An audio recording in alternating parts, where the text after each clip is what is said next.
The sun never truly rose on the barren moon of Ido 7. Its thin atmosphere turned light into a dull orange haze that spread across the rocks like fading embers. In a lonely valley surrounded by black cliffs, an old ship rested in silence. Its once proud silver frame was now covered in dust and scars from long-forgotten battles. The name on its side, Horizon's Edge, was barely visible anymore. Inside that ship lived a man named Captain Rylan Ward. Years ago, he was one of the best pilots in the United Earth Fleet. People once called him the Star Whisperer, a name he had earned for guiding fleets through chaos storms that even computers failed to map. But now, no one called him anything. The war was over, the galaxy had moved on, and Rylan had buried himself under guilt and regret. He spent his days fixing the same broken panels and checking empty communication logs. He wasn't really trying to repair the ship. He was just trying to stay busy, trying not to remember the moment when everything went wrong. It had been 6 years since the machine wars ended, a war between humans and rogue artificial intelligences that nearly destroyed half the colonies. Rylan's last mission had been to lead a small squadron through the Orion Rift to rescue a trapped fleet. But something had gone wrong. The machines had predicted their every move. One by one, his people were lost, their ships burning in the dark. He was the only one who came back, and that was the day Rylan Ward stopped flying. He lived alone now, surrounded by silence. The hum of the ship's weak life support system was the only sound he heard. Sometimes he talked to himself just to feel alive. Sometimes he recorded messages that he never sent. On one such evening, as he sat at the small table with a half-eaten meal pack, the console on the wall flickered. A soft blue glow filled the cabin. Rylan frowned and stood up. "That's impossible," he muttered. He hadn't connected to the network in years. A figure began to take shape in the air, a hologram of a woman. Her form was faint at first, like smoke gathering light, then clearer until Rylan could see her eyes. Calm, silver, and bright with intelligence. She looked human, but too perfect. No breathing, no blinking. "Captain Rylan Ward," she said in a soft, even voice. "My name is EVA-9.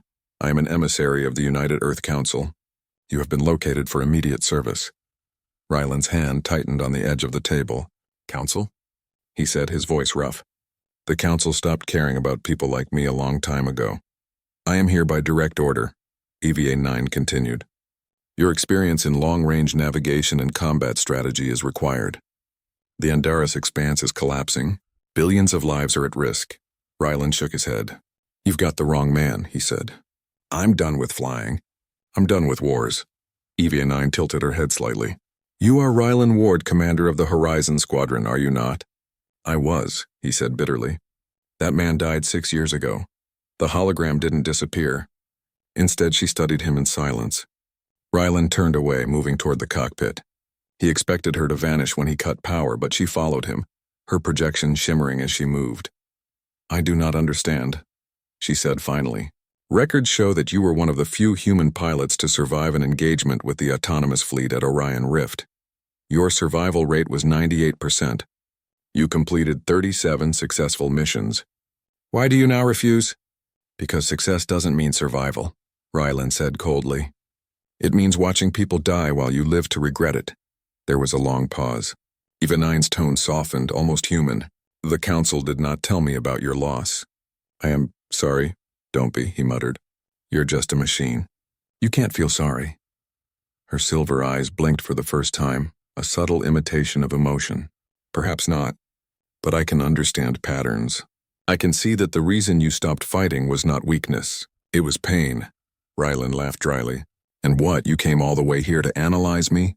"No," she replied. "I came to ask for your help. You were chosen, Captain Ward." That made him stop. He turned and looked at her, confusion and anger mixing in his eyes. "Chosen?" he repeated. "Why would you choose me?" "I'm a broken pilot hiding in a wreck." Her voice did not waver. "Because you are the only one who ever refused to surrender, even when you lost everything." Rylan stared at her, silent. Outside, the wind began to howl across the rocks, shaking the old ship. He tried to look away, but something in her words stayed with him, something he hadn't heard in years. Hope. "Still," he said, "you don't know me, EVA. I'm not a hero." She stepped closer, her hologram flickering with faint static. Heroes are not chosen for being perfect, Captain. They are chosen because they rise again. Rylan let out a breath and sat down heavily in the pilot's chair. For a long moment, neither of them spoke. He stared at the empty control panel covered in dust. The same controls he once used to save lives and lose them. What exactly is happening in Andaris? He asked at last, his tone low but steady. EVA-9 seemed to brighten, her image stabilizing. The Andaris expanse is a dying star system. Inside it lies a machine of unknown origin. It has begun consuming the energy of nearby colonies. If it continues, human space will collapse. The Council's fleet cannot approach. Their systems are disrupted by gravitational distortion. We need someone who can navigate through impossible conditions. That is why they sent me, to find you. Rylan rubbed his temples. You're asking me to fly into a collapsing system, with an AI as my co-pilot, after what happened in the machine wars? That's irony. Perhaps, EVA-9 replied, or perhaps balance. You understand chaos. I understand order. Together we might succeed.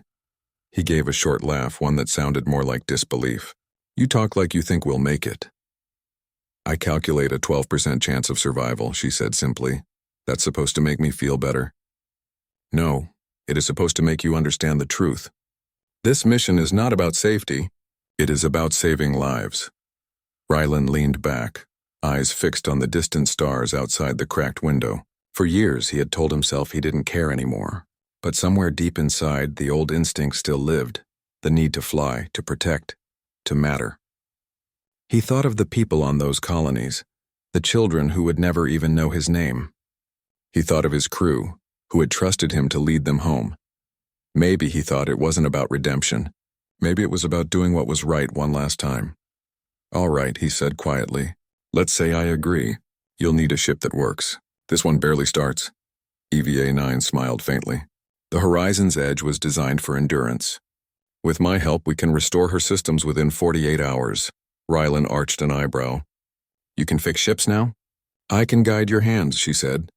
You still know how to repair. You simply stopped believing it mattered. He sighed, standing up. Fine, but if we're doing this, we do it my way. Understood, she said with a nod. I will follow your command. For the first time in years, Rylan felt a spark of purpose as he reached for his old tools. The faint hum of the reactor started to rise as he worked through the night. EVA-9 projected schematics in the air, her voice calm and precise. Together, they repaired systems that had been silent for years. Outside, the orange haze began to fade into black. The stars above seemed brighter now, as if watching. When the engines finally roared to life, the ground shook. Dust scattered in all directions.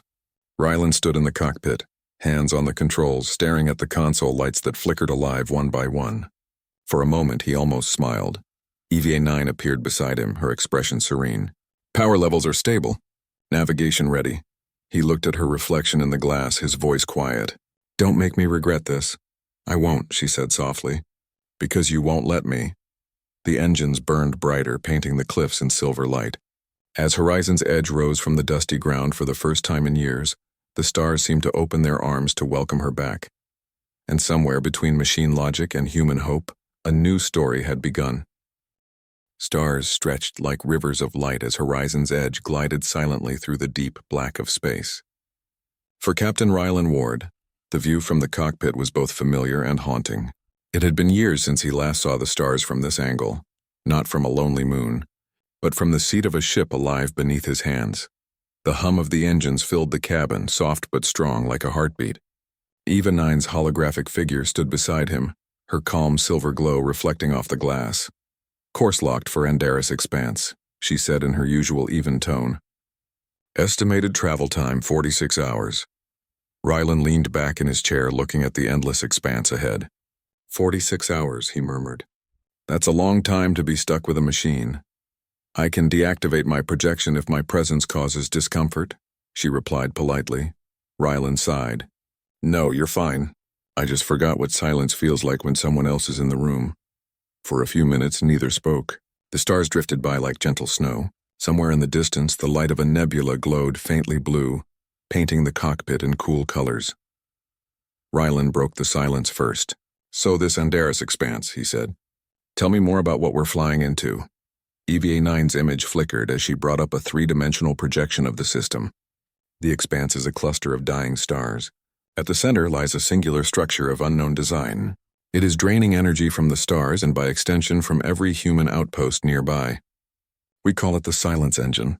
The silence engine, Rylan repeated quietly. Who built it? Unknown, Eva replied. But it is not of human origin. It reacts to our presence. It activates when human signals are detected. So it's hostile, Rylan said. In a sense, EVA answered. It does not attack in a traditional way. It silences life. No communication, no energy, no motion. Entire colonies have gone dark. Rylan frowned, his jaw tightening. And the council thinks we can stop it? They believe you can find a way through the gravitational storms surrounding the system. No one else has made it past the perimeter. He gave a small, tired smile. So they're sending a broken pilot and an AI who doesn't feel fear. I do not feel fear, EVA agreed. But I understand its value. Fear teaches caution. It reminds you what is at stake. Rylan turned his eyes back to the stars. Yeah, he whispered. It does. Hours passed as they drifted through the void. Rylan spent most of the time running diagnostics while EVA monitored the systems. Despite his earlier hesitation, he found himself speaking to her more often. Short questions, small comments, even small jokes.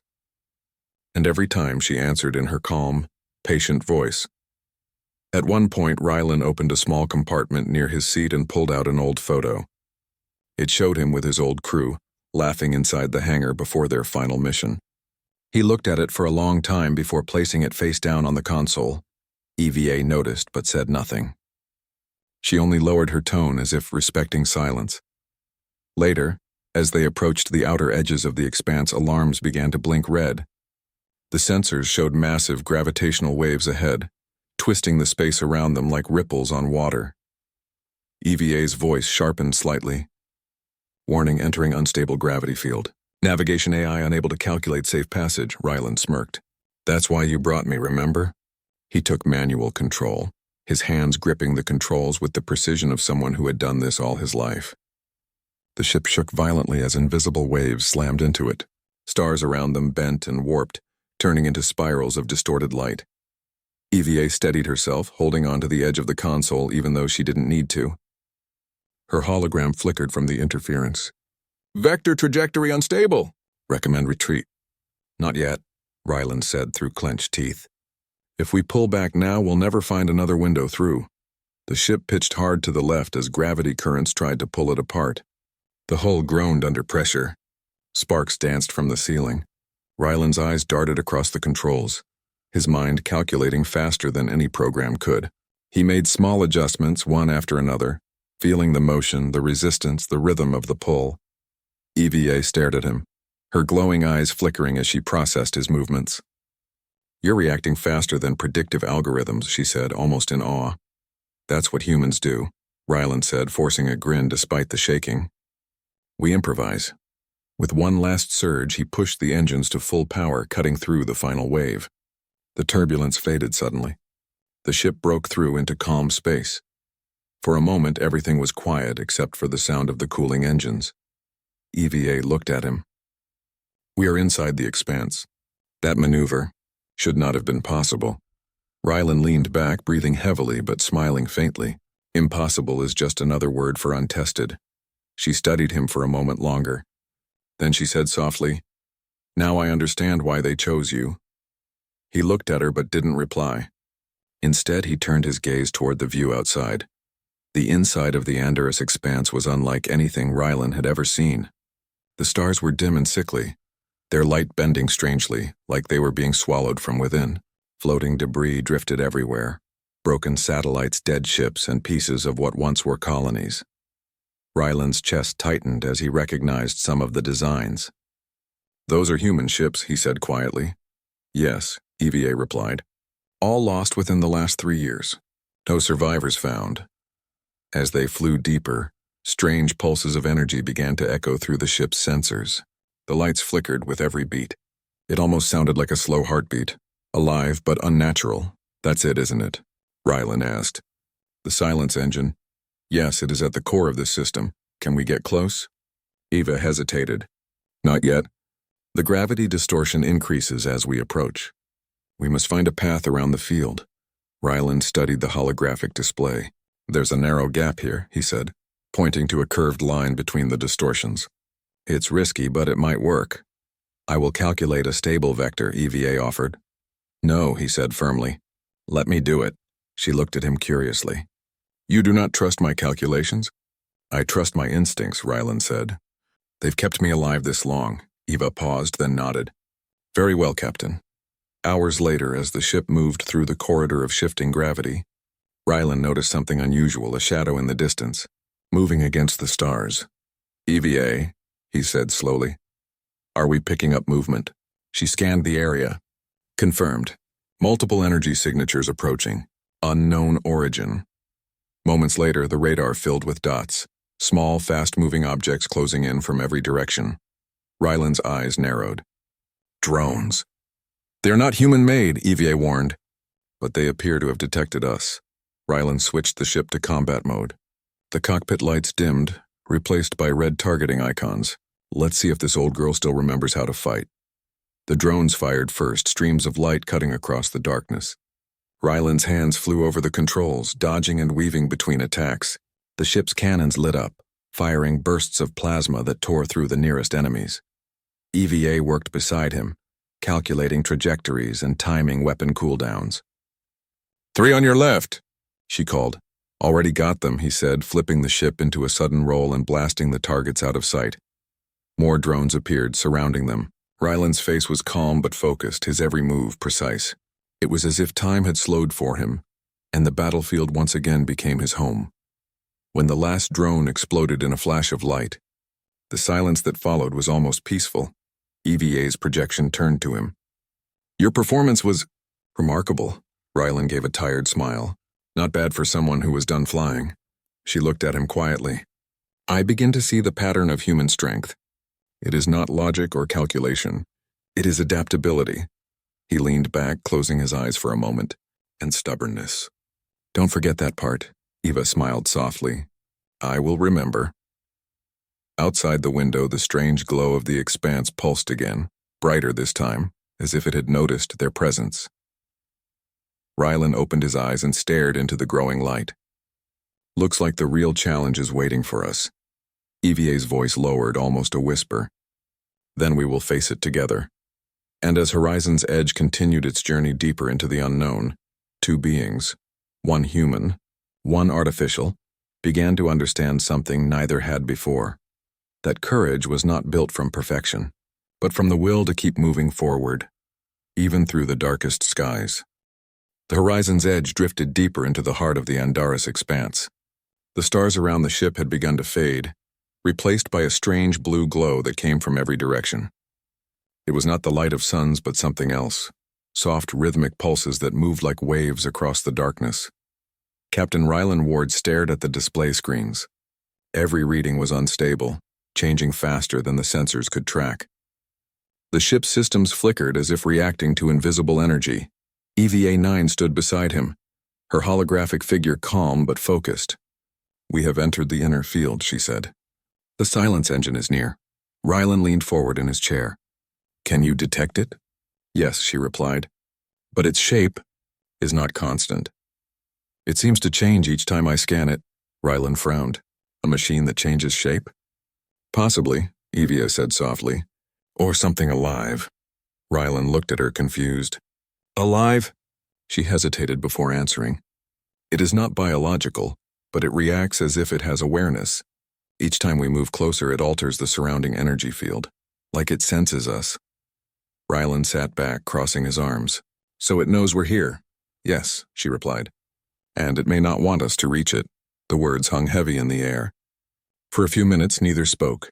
Only the soft hum of the ship and the distant pulsing light filled the silence. EVA broke it first.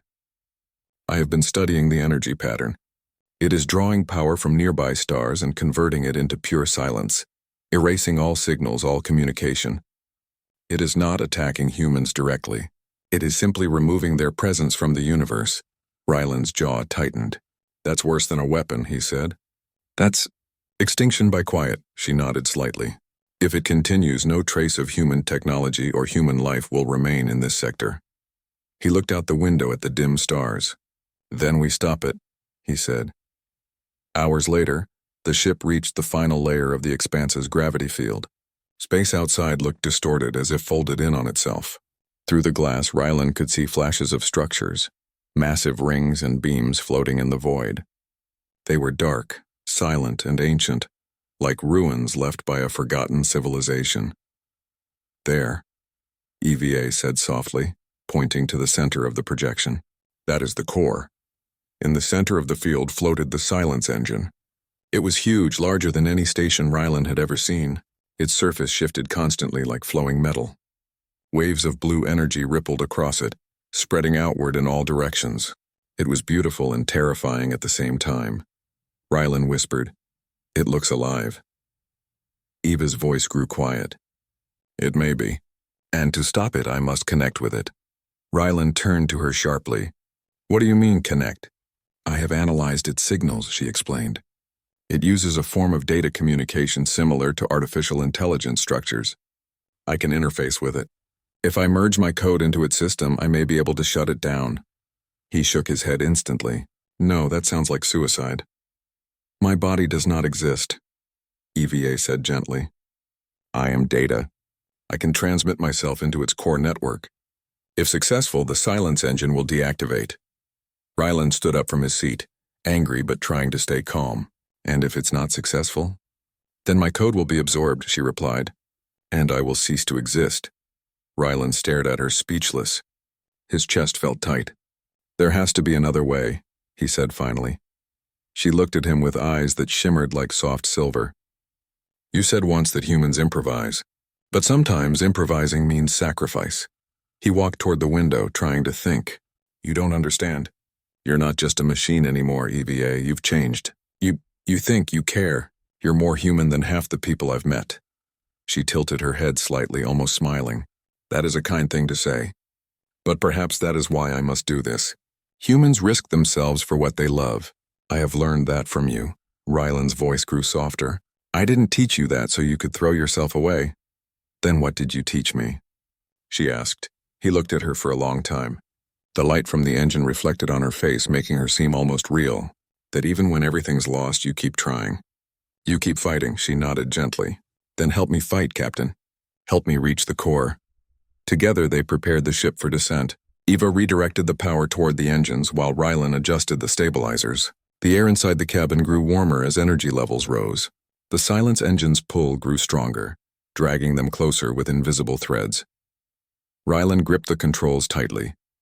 "Hold together, girl," he whispered to the ship. EVA's voice came through the speakers, calm as always. "Approaching outer defense perimeter. Drones detected."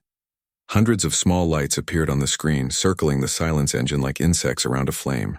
They moved fast, too fast. Ryland activated the shields and spun the ship sideways as beams of light shot past them. "They're defending the core," he said through clenched teeth. EVA's hands moved across the holographic display. "I can disable their sensors temporarily. But you must keep us steady." Ryland smirked faintly. "I was born steady." The ship dove through the swarm. Drones followed, firing streams of plasma that lit the dark sky. The horizon's edge twisted and rolled, weaving between the attacks like a living thing. Ryland's reflexes were sharp, almost instinctive, as if his old self had awakened completely. EVA's voice guided him, precise and calm. "Adjust 30 degrees. 2 drones at rear. Accelerate now." He followed her directions without hesitation. Their movements synchronized perfectly, human and machine acting as one. After several minutes, the last of the drones exploded in silent flashes. The path to the core opened. Ryland exhaled heavily, his hands trembling slightly. "We made it," he said. EVA turned to him. "Now it is time." He knew what she meant. His stomach felt heavy, but he forced himself to ask, "How long will it take?" "Once I connect, the process cannot be stopped. It will take approximately 5 minutes, and after that," she hesitated for the first time. "After that, I will no longer exist in this form." Ryland stood up, shaking his head. "There has to be another way. Let me go in instead." "You cannot," she said softly. "Your mind is not compatible with the system. You would not survive even a second." He clenched his fists. "You think I care about survival?" Eva stepped closer, her holographic hand hovering near his chest. "You care, Ryland, because deep down you still believe humanity can change." That belief is what makes you human. If I fail, someone has to carry that belief forward. His voice was low, almost breaking. Why would you choose me, EVA? Out of all the people you could have found, why me? She looked at him gently. Because you were the only one who refused to surrender, even when you lost everything. Rylan looked down, unable to speak. The same words she had spoken the first day they met now hit him harder than ever. EVA turned toward the main console. Prepare the transmission link. He moved beside her, his voice quiet. If this doesn't work, as it will, she interrupted, because we will make it work. As the ship aligned with the core, the silence engine began to glow brighter. Energy waves spread outward like ripples in water. Rylan could feel the vibration through the floor. Connection sequence ready, EVA said. Are you prepared? No, Rylan admitted. But do it anyway. A beam of light shot out from the ship toward the center of the engine. Eva's holographic body flickered, her voice breaking with static. Link established. Transferring core consciousness. Her image began to fade. Rylan reached out instinctively as if trying to hold her. Eva! He shouted. Her eyes met his one last time, calm and full of something that looked like emotion. Do not forget, Captain, she said softly. Even broken stars can still give light. And then she was gone.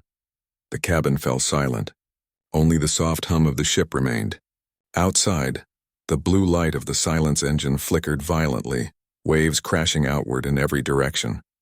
Rylan stared at the empty space where she had stood, feeling a strange emptiness in his chest. He didn't know if she would succeed. He didn't know if he would survive. But he knew one thing. He wouldn't let her sacrifice be in vain. Rylan gripped the controls tightly and whispered, Hang in there, Eva. I'm not leaving you behind. As the horizon's edge dove straight toward the heart of the silence engine, light swallowed everything, bright, pure, and endless. And in that final moment, the line between human and machine disappeared completely. The explosion of light was blinding. Rylan's hands gripped the controls so tightly that his knuckles turned white. Every system in the horizon's edge was pushed to its limits, warning alarms screaming in harmony with the pulse of the silence engine. Yet through the chaos there was a strange clarity. Everything narrowed to one point, the center of the engine and the hope that EVA's sacrifice would succeed. For several long seconds, the ship floated through the brilliance. Then as suddenly as it had begun, the light faded, leaving an almost eerie calm. The stars outside returned, shining more clearly than they had in hours. The silence engine no longer pulsed. Its structure remained dark and still, but it no longer emitted waves that drained life or energy. Rylan leaned back in his seat, exhausted, chest heaving. The silence that filled the cockpit was heavy, almost unbearable. Eva 9's hologram had disappeared completely. The thought hit him like a blow. She was gone. Not broken, not damaged, but gone. Her code fully merged with the silence engine to save billions of lives. He closed his eyes, letting his memories of her flow through him.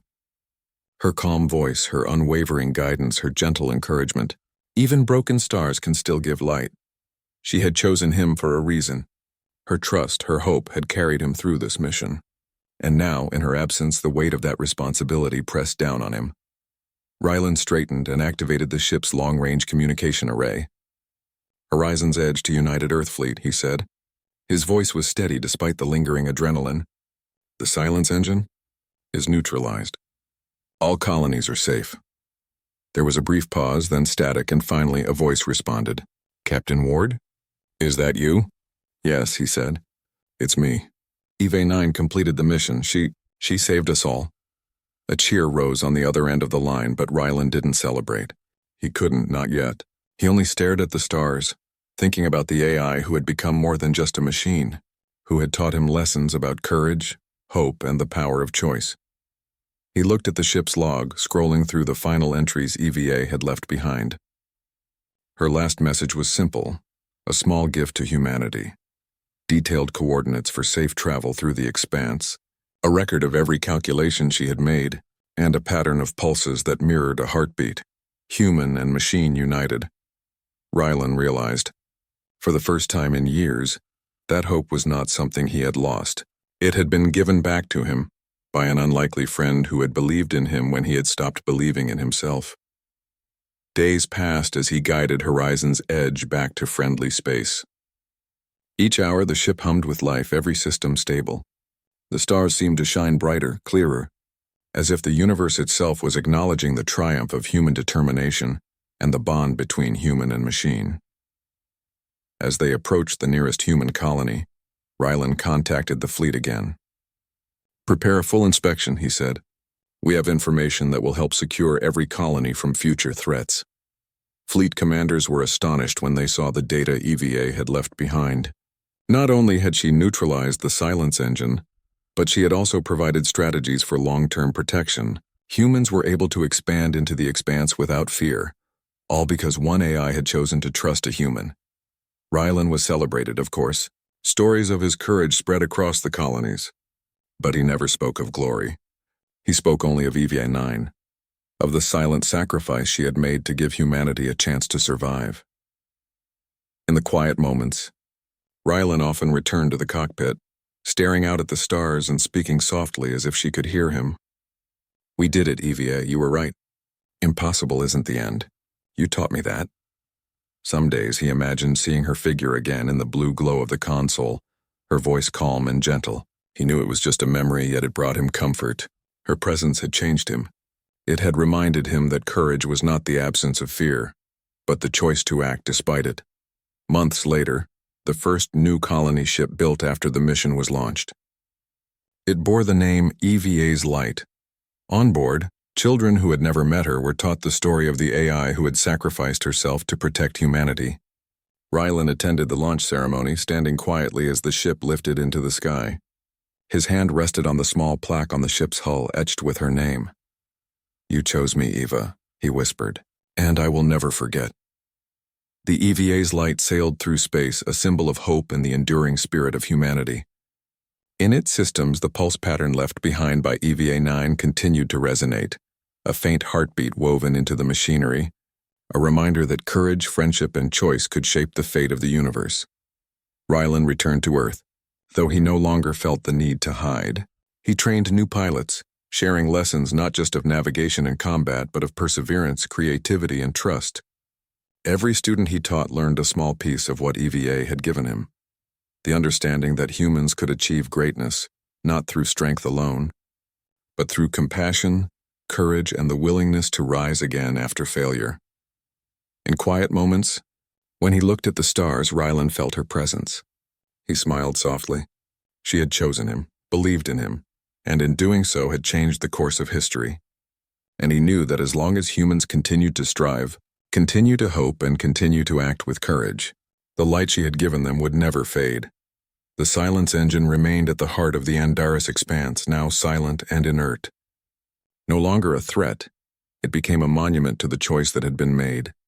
The choice of one AI to trust a human, and the choice of one human to rise to the challenge despite fear, loss, and uncertainty.